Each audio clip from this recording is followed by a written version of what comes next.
دیکھیں ایک تو عادل صاحب بالکل اگر ڈیفنس منسٹر کہہ رہے ہیں تو وہ ڈیفنس کمیٹی میں یا انٹیریئر کمیٹی میں بلا سکتے ہیں. پارلیمنٹ کے اندر تو ہم کسی کو نہیں بلاتے. جی بیسیکلی وہ کمیٹیز میں ہی ان کو بلایا جاتا ہے، اور اگر وہ بلانا چاہتے ہیں تو بالکل بلا سکتے ہیں. نہیں، لیکن کیا آپ سے کہ ان کو بلا کر جواب طلبی ہونا چاہیے، کہ یہ ہونی چاہیے کہ جو آپ نے فیصلے کیے تھے اس سے ریاست کو نقصان ہو رہا ہے، آپ نے کیوں یہ فیصلے کی؟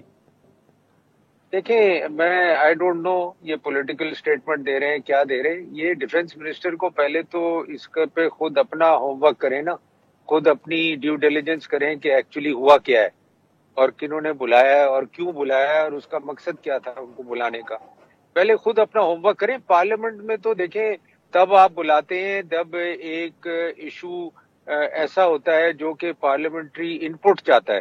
اگر یہ تو آپ کو پتہ ہے آرمی لیول پہ، ڈیفنس لیول پہ، انٹیلیجنس لیول پہ یہ چیزیں ہوتی ہیں، تو یہ پہلے ڈیفنس منسٹر کو خود پتہ کرنا چاہیے کہ اس وقت جو بھی آرمی کی رجیم تھی انہوں نے کیوں یہ ڈیسیشن لیا اور اس کی کیا وجہ ہے. پارلیمنٹ میں لانے کے تو بات بعد میں ہے اگر پولیٹیکلی کوئی آپ اس چیز پہ ڈیبیٹ کرنا چاہتے ہیں.